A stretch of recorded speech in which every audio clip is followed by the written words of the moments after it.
نحمده ونصلي على رسوله الكريم أما بعد فأعوذ بالله من الشيطان الرجيم بسم الله الرحمن الرحيم وَلَنَبْلُوَنَّكُمْ بِشَيْءٍ مِّنَ الْخَوْفِ وَالْجُوعِ وَنَقْصٍ مِّنَ الْأَمْوَالِ وَالْأَنفُسِ وَالثَّمَرَاتِ وَبَشِّرِ الصَّابِرِينَ الَّذِينَ إِذَا أَصَابَتْهُم مُّصِيبَةٌ قَالُوا إِنَّا لِلَّهِ وَإِنَّا إِلَيْهِ راجعون صدق اللہ العظیم وبلغنا رسوله النبی الکریم ونحن على ذلك لمن الشاہدین والشاکرین والحمد للہ رب العالمین اللہم صل علی سیدنا محمد وعلى آل سیدنا محمد وبارک وسلم۔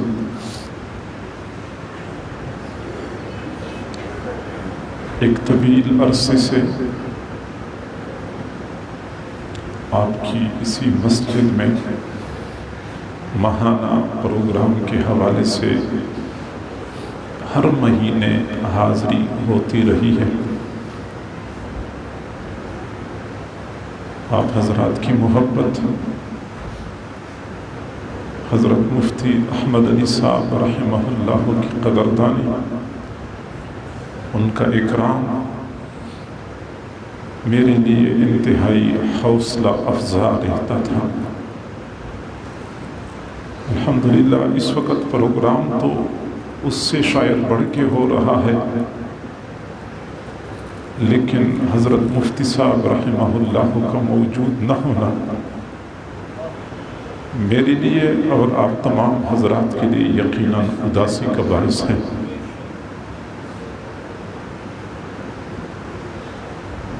اور حقیقت یہ ہے کہ بعض حضرات وہ ہوتے ہیں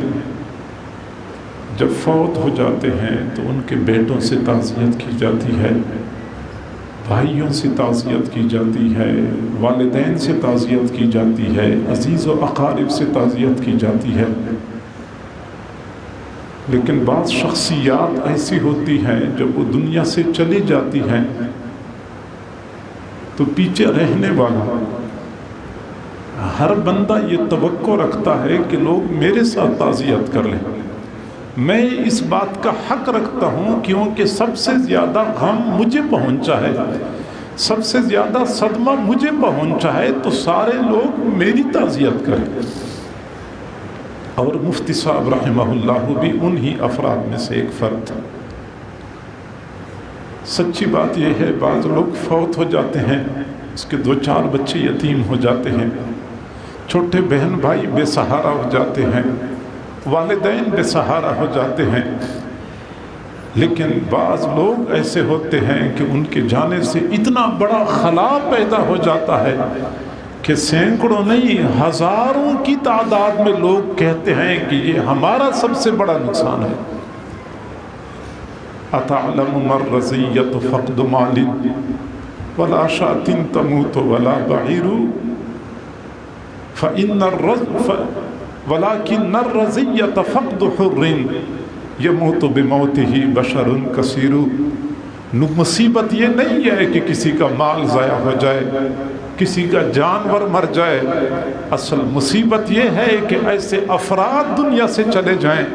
جن کے فوت ہو جانے سے پوری قوم مردہ ہو جاتی ہے۔ معزز سامعین، جس طرح اس پوری کائنات کی بقا، جس طرح انسان کی بقا کے لیے روح ضروری ہے، اسی طرح اس پوری کائنات کی بقا کے لیے علماء کا وجود ضروری ہے۔ اس کائنات میں جب تک علماء موجود رہیں گے یہ نظام چلتا رہے گا، اور جس دن علماء کا وجود ختم ہو گیا یہ نظام درہم برہم ہو جائے گا۔ اور یہی وجہ ہے کہ حضور صلی اللہ علیہ وسلم نے قیامت کے وقوع کی جو نشانیاں بتائی ہیں ان میں سے ایک بہت بڑی نشانی یہ بھی بتائی ہے کہ علماء دنیا سے چلے جائیں گے، علم اٹھ جائے گا، علماء چلے جائیں گے، پھر اس کے بعد قیامت واقع ہوگی۔ اور یہی وجہ ہے کہ عرب لوگ کہتے ہیں موت العالم موت العالم، ایک عالم کی موت پورے عالم کی موت ہے۔ گویا کہ عالم کے فوت ہو جانے سے، عالم کے ختم ہو جانے سے یہ پورا عالم ختم ہو جائے گا۔ اور شاید یہی وجہ ہے کہ حضور صلی اللہ علیہ وسلم نے فرمایا کہ ایک عالم کے لیے سمندر میں مچھلیاں، سوراخوں میں چوینٹیاں اور جنگل میں چرند پرند دعائیں کرتے ہیں۔ اس کی وجہ یہ ہے کہ کائنات کی مخلوق کو پتہ ہے کہ ہمارا وجود اس عالم کے وجود کے ساتھ وابستہ ہے۔ جب تک یہ عالم موجود رہے گا ہمارا وجود بھی باقی رہے گا۔ جس دن عالم کا وجود ختم ہو گیا اس دن ہمارا وجود بھی ختم ہو جائے گا۔ اولم یروا انا نأتی الارض ننقصها من اطرافها، اللہ تعالیٰ فرماتے ہیں یہ لوگ دیکھتے نہیں ہیں کہ ہم کس طرح مختلف اطراف سے زمین کو گھٹا رہے ہیں، زمین کو کم کرتے جا رہے ہیں۔ حضرت عبداللہ بن عباس رضی اللہ عنہ نے فرمایا کہ یہ جو اللہ نے فرمایا کہ ہم زمین کو گھٹا رہے ہیں، اس سے مراد علماء کی موت ہے۔ گویا کہ علماء کے فوت ہو جانے سے زمین بھی گھٹتی جا رہی ہے، کائنات کا نظام سمٹنا چاہ رہا ہوتا ہے، اس لیے علماء ایک ایک کر کے اٹھ رہے ہوتے ہیں۔ حضرت ابن سیرین رحمہ اللہ تعالی، محمد بن سیرین رحمہ اللہ، تعبیر الرؤیا کے بڑے عالم تھے، خواب کی تعبیر جانتے تھے۔ کسی نے عرض کیا کہ حضرت میں نے عجیب خواب دیکھا کہ یاسمین کے پھول کا پودا تھا، یاسمین کا پودا تھا، ایک چڑیا آئی وہ پودے پہ بیٹھ گئی اور یاسمین کے پھولوں کو چگنا شروع کر دیا، چننا شروع کر دیا۔ اس کی تعبیر کیا ہے تو انہوں نے فرمایا انا للہ و انا الیہ راجعون۔ خواب آپ نے اچھا نہیں دیکھا ہے، اگر اس طرح خواب دیکھا جائے کہ یاسمین کے پھولوں کو کسی پرندے نے چگ لیا ہے، اس بات کی دلیل ہے کہ علماء کثرت سے فوت ہوں گے۔ گویا کہ یاسمین کے پھول اگر کوئی بندہ دیکھ لیتا ہے تو اس کی تعبیر علماء کی وفات ہوتی ہے۔ 7ویں صدی ہجری میں عراق میں زبید نامی مقام پہ کسی نے خواب دیکھا کہ شہر کی جامع مسجد کا مینار اپنی جگہ سے روانہ ہو گیا، شہر کی جامع مسجد کا مینار اپنی جگہ سے روانہ ہو گیا اور چلتے چلتے قبرستان میں پہنچ گیا اور ایک جگہ پہ زمین میں غائب ہو گیا۔ علماء سے کسی نے پوچھا تو کہنے لگے کہ شہر کے سب سے بڑے عالم کا انتقال ہوگا، اور پھر چند دنوں کے بعد دیکھا کہ محمد بن ابی بکر یوسف الحنفی رحمہ اللہ کا انتقال ہوا، اور جہاں پہ خواب دیکھنے والے نے دیکھا تھا کہ یہاں پہ وہ مینار غائب ہو گیا تھا، وہاں پہ ان کی قبر بن گئی۔ اگر بلند و بالا مینار کو دیکھا جائے تو اس کی تعبیر بھی علماء ہوتے ہیں، بلکہ علامہ ابن سیرین رحمہ اللہ نے فرمایا کہ اگر دیکھا جائے کہ بیت اللہ کو شہید کیا گیا تو اس کی تعبیر بھی یہی ہے کہ کسی بڑے عالم کا انتقال ہوگا۔ حضرت حسن بصری رحمہ اللہ فرمایا کرتے تھے، وہ حدیث نقل کرتے تھے، العلماء فی الارض کمثل النجوم فی السماء، جس طرح آسمان کے ستارے ہوتے ہیں اسی طرح زمین کے بھی ستارے ہوتے ہیں۔ آسمان کے ستارے تو ہمیں راتوں کو چمکتے ہوئے نظر آتے ہیں، زمین کے ستارے علماء کی وجود کی صورت میں ہوتے ہیں۔ رات کے وقت جب لوگ صحراؤں میں سفر کرتے تھے، سمندروں میں سفر کرتے تھے، تو ستاروں کے ذریعے اپنے لیے سمت متعین کرتے تھے، راستہ متعین کرتے تھے۔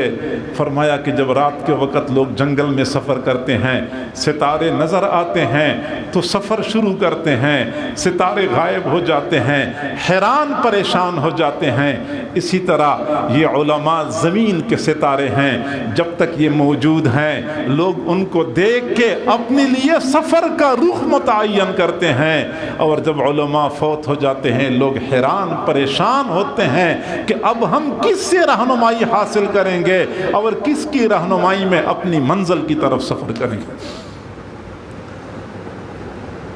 معزز سامعین، علماء کا فوت ہو جانا بہت بڑا نقصان ہوتا ہے، اور یہ کسی فرد کا نقصان نہیں ہوتا، یہ چند افراد کا نقصان نہیں ہوتا۔ حضرت حافظ محمد احمد صاحب اور مولانا قاری محمد انس صاحب، مولانا قاری سیف اللہ صاحب، مولانا قاری حبیب اللہ صاحب، صرف ان کا نقصان نہیں ہے، ان کے باقی بہنوں کا یا والدہ کا نقصان نہیں ہے، مفتی صاحب کے بھائیوں کا نقصان نہیں ہے، یہ پوری امت مسلمہ کا نقصان ہے، یہ پوری امت مسلمہ کا نقصان ہے۔ اور یقیناً ہم سب اس معاملے پہ اداس ہیں، لیکن اللہ رب العزت کے فیصلوں پہ راضی رہنے کے سوا ہمارے سامنے کوئی چارہ بھی نہیں ہے۔ ہم اللہ کے فیصلوں پہ راضی ہیں۔ اور معزز سامعین، معزز خواتین، میری ماں، بہنوں، بیٹیوں، ہم ایک اور بات کی طرف بھی میں آپ کو متوجہ کرنا چاہتا ہوں کہ عام طور پہ جب بھی موت کا ذکر ہوتا ہے تو ہم سمجھتے ہیں کہ موت فقط ایک تلخ حقیقت ہے، ایک بہت بڑا سانحہ ہوتا ہے، ایک پریشان کن امر ہے جس کے ساتھ ہر بندے کو واسطہ پڑنا ہے۔ یہ حقیقت ہے کہ موت ایک تلخ حقیقت ہے، موت ایک بہت بڑا سانحہ ہے، موت ایک مشکل معاملہ ہے جس سے ہر بندے نے گزرنا ہے، لیکن یہ بھی ایک حقیقت ہے کہ موت بہت بڑی راحت ہے، بہت بڑی رحمت ہے، بہت سرور اور فرحت کا باعث ہے۔ حضور صلی اللہ علیہ وسلم کے سامنے جنازہ لے جایا جا رہا تھا تو آپ صلی اللہ علیہ وسلم نے لوگوں سے پوچھا، مستریح اور مستراح منہ، یہ مستریح ہیں یا مستراح منہ ہیں؟ صحابہ نے عرض کیا، اللہ کے نبی، مستریح کیا ہوتا ہے، مستراح منہ کیا ہوتا ہے؟ فرمایا، المؤمن یستریح من تعب الدنیا وآذاہا، مومن بندہ جب فوت ہوتا ہے تو دنیا کی مشقتوں سے، مشکلات سے راحت پاتا ہے۔ فاسق فاجر بندہ جب فوت ہوتا ہے تو اس کے مر جانے سے دنیا والے راحت پاتے ہیں۔ یہ کون ہے؟ صحابہ نے کہا، اللہ کی نبی، یہ مستریح ہے۔ فرمایا، ہلمو صلو علی اخیکم، چلو پھر ہم مستریح کا جنازہ پڑھ لیتے ہیں، مستریح کا جنازہ پڑھ لیتے ہیں۔ سچی بات یہ ہے کہ بہت سارے حضرات ایسے ہوتے ہیں کہ فوت ہو جاتے ہیں تو دنیا کی مشقتوں سے، دنیا کی مشکلات سے ان کو چھٹکارا مل جاتا ہے، ان کو راحت مل جاتی ہے، تھکاوٹیں ختم ہو جاتی ہیں، سکون اور اطمینان کے ساتھ سو جاتے ہیں، آرام کر لیتے ہیں۔ مجھے ان کے بھائی بتا رہے تھے، مفتی صاحب نے وفات ہونے سے تھوڑی دیر پہلے فرمایا کہ میں 12:15 بجے تک مکمل ٹھیک ہو جاؤں گا، پھر فرمایا 12:30 بجے تک بالکل ٹھیک ہو جاؤں گا۔ یہ بالکل ٹھیک ہونے کا معنی یہ ہے کہ ساری تھکاوٹیں ختم ہو جائیں گی۔ حضرت مولانا حق نواز خالد صاحب دامت برکاتہم العالیہ کس انداز سے ان کی مجاہدات اور ان کی آزمائشوں کا تذکرہ فرما رہے تھے، اور یقیناً انہوں نے ایسی زندگی گزاری ہے، لیکن انہوں نے اشارہ کر دیا کہ ساری تھکاوٹیں ختم ہو جائیں گی۔ مجھے یاد پڑتا ہے کہ جب حضور صلی اللہ علیہ وسلم پر اسی طرح سختی کی کیفیت تھی، طبیعت ناساز تھی، پیشانی پہ پسینہ آیا ہوا تھا، اور بار بار اپنا مبارک ہاتھ پانی میں گیلا کر کے اپنے چہرے پر پھیر رہے تھے، حضرت فاطمہ رضی اللہ تعالیٰ عنہا نے عرض کیا، واہ کرب ابی، واہ کرب ابی، ہائے میرے باپ کی مشقت، ہائے میرے ابا جان کی تکلیف اور